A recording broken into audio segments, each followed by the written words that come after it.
स्वामी जी, अगला जो विषय है वो चिकनगुनिया से जुड़ा हुआ चिकनगुनिया।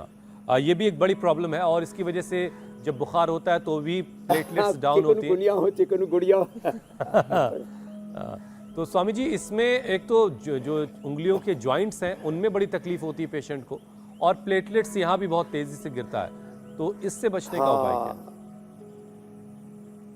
ये एक तो प्लेटलेट का तो जो पहले बताया वो सेम समझ लेना। अब ये जो जोड़ों में दर्द होता है ना, उसके लिए मैं बता रहा हूँ। एक तो सूक्ष्म व्यायाम करें ऐसे।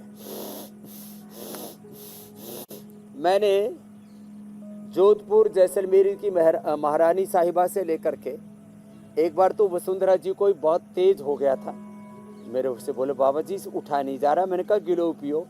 तो उनके जब मुख्यमंत्री आवास में लगी हुई तो रोज पी। मेरे से बाद में फोन किया, बोले बाबा जी मैं तो पूरी अच्छी हो गई। ये तो सच में चमत्कार है, गिलोय से ये भी होता है। तो गिलोय से भी ये चिकनगुनिया ठीक होने के साथ साथ, बुखार ठीक होने के साथ साथ, प्लेटलेट बढ़ने के साथ साथ, इम्यूनिटी बढ़ने के साथ साथ, डायबिटीज नियंत्रित होने के साथ साथ वेट नियंत्रित होता। कितने लाभ हैं एक साथ। तो अगली बात है, जब बुखार के बाद ये जोड़ों में दर्द होता है, उसके लिए हमने कैशोर गुग्गल, लाक्षादि गुग्गल, अश्वगंधा या अश्वशिला, अब कोई भी एक चीज का प्रयोग कर सकते हैं, अथवा एलोवेरा, गिलोय, पारिजात, निर्गुंडी, सहजना। इन 5 में से 2-3 चीजें जो भी मिल जाए उसका रस पी सकते हैं।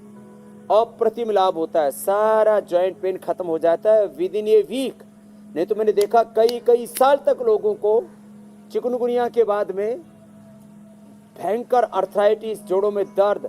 और ये आपने ठीक कहा। अभी कल मैंने एक समाचार पढ़ा, एक 8वीं या 10वीं क्लास की बच्ची क्लास रूम में ही बैठे बैठे उसको कार्डियक अरेस्ट हुआ, बेटी मर गई।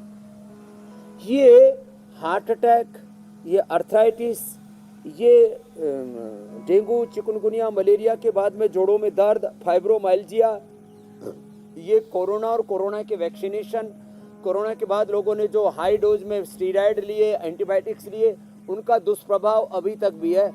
ये तो अच्छा है आप लोग समाचार भी सुनाते और लोगों का भी उपचार करते, और आप लोगों को किसी को भी ये कोई दुष्प्रभाव नहीं हुआ। हुसैन भाई, ज्योत्सना जी, मीनाक्षी जी, अमित भाई, देखो ये बहुत बड़ी बात है।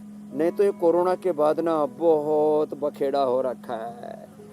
जो भी प्रॉब्लम है, आपने ठीक कहा प्रारंभ में भूमिका में कि कोरोना के बाद ये सारी चीजें कुछ ज्यादा ही जिद्दी किस्म की हो रही है। छोटी छोटी समस्याएं विकराल रूप ले रही है। और इसीलिए स्वामी जी हम बार बार चीज़ों को उठाते हैं, अलग अलग विषय। और कल हम एक बार फिर से बात करेंगे हार्ट के विषय पर, और हार्ट लोगों का कैसे मजबूत हो, इस पर एक बार फिर से आपसे जानेंगे वो तमाम सारी बातें जिससे लोगों का दिल हमेशा जवान रहे। स्वामी जी, अब अगला विषय लेते हैं, और अगला जो बुखार है उसका नाम है मलेरिया। ये भी बहुत दूर दराज के इलाकों में बहुत लोगों को परेशान कर रहा है, और हर साल दुनिया में 10 लाख लोग इसी मलेरिया की वजह से अपनी जान गंवा रहे हैं। और अकेले भारत की अगर हम सिर्फ बात करें तो 2 लाख से ज़्यादा मौत मलेरिया की वजह से हो जाती है।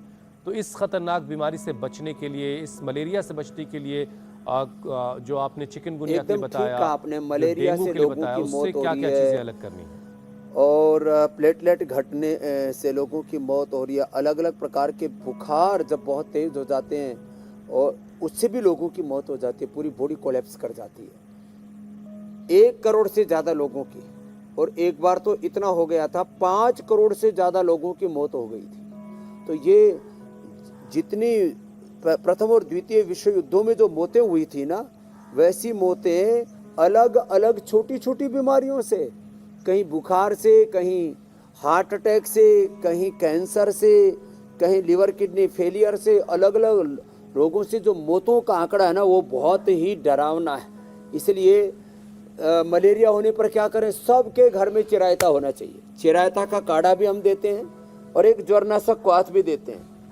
ये चिरायता, ज्वरनाशक, ये हम सबको देते हैं। तो चिरायता का काढ़ा रखें, और ये खराब नहीं होता है, और इतना भयंकर कड़वा होता है। मुझे अभी भी याद है, करीब 40 साल पहले हमने एक बार ये चिरायता ऐसे ही पी लिया था।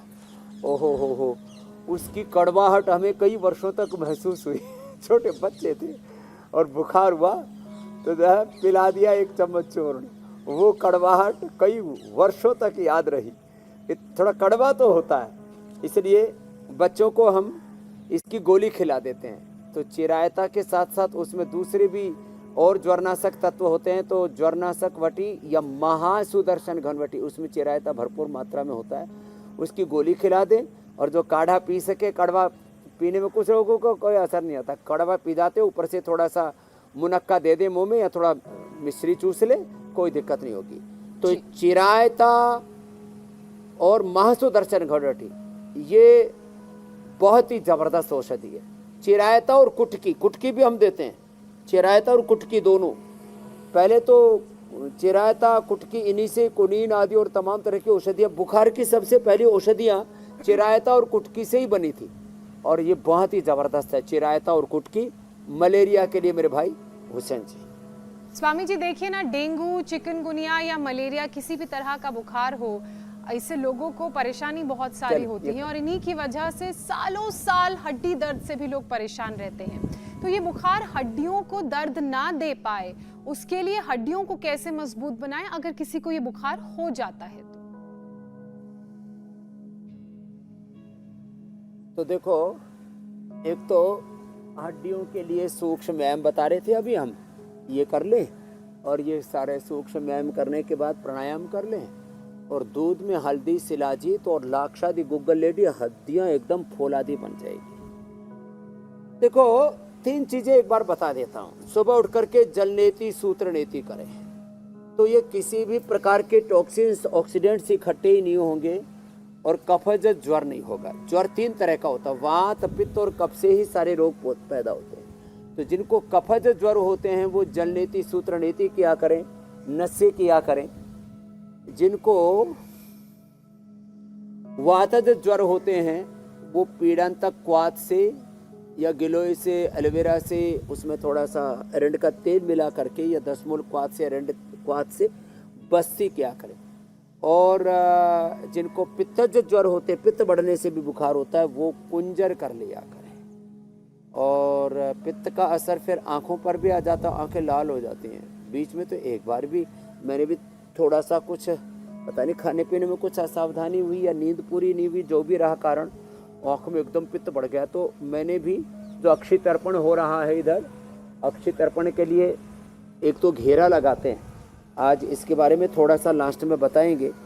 आई फ्लू की प्रॉब्लम ही नहीं होगी, कभी एक बार कर लिया करें साल में यहाँ आकर के, ये अक्षय तर्पण ऐसे आटा लगा देते हैं उड़द का, और फिर धीरे धीरे इसमें बहुत वाम सा महात्रिफलाघृत डालते हैं। महात्रिफलाघृत से, गाय के घी से, सौम्य से या बादाम रोगन से, ऐसे गुलाब जल से ऐसे अक्षय तर्पण करते हैं। तो खैर, तो मैं आपसे बता रहा था हड्डियों के लिए तो दूध में हल्दी, शिलाजीत और लाक्षादी गुग्गल। कफ हो तो दूध में हल्दी, शिलाजीत और च्यवनप्राश, और पित्त हो तो ठंडा दूध बस। और उस दूध में थोड़ा सौंफ उबाल लें। क्या उबाल लेना? दूध में सौंफ, और ठंडा करके उसमें पंखे के नीचे रख दो, उबाल करके ठंडा करने के लिए, और उसको पी लो। कफ होने पर दूध में सौंफ, पित्त होने पर सौंफ उबालो, कफ होने पर उसके अंदर छोटी पीपल उबालो, और दूध में हल्दी, शिलाजीत, च्यवनप्राश ले लो। और वात रोग होने पर, यद्यपि ये कम लोगों को पता है, लहसुन को घी में छोंक लो, और फिर उसको छोटे छोटे टुकड़े करके, और फिर खा करके ऊपर से दूध पी लो, बात खत्म हो जाती। वैसे तो हल्दी वाले दूध के साथ लाक्षादी गुग्गल बता ही दिया। तो ऐसे छोटे छोटे घरेलू उपाय भी बता देते हैं। बाकी तो सबसे ज़्यादा फिर ये जो असर है बात का, फिर मेरुदंड पर होता है, इसलिए मकरासन, भुजंगासन, शलभासन, धनुरासन, बरकटासन बता देता हूँ। अगला विषय और सम्मिलित कर लो मेरे भाई। स्वामी जी, ये जो तमाम बुखार है, डेंगू, मलेरिया, चिकनगुनिया के हिस्से के सारे प्रश्न हुसैन जी, ज्योत्सना जी पूछ लेते हैं। इंडिया टीवी हर वक्त हर जगह डाउनलोड करने के लिए सर्च करें India TV news Google play store या ऐप स्टोर पर।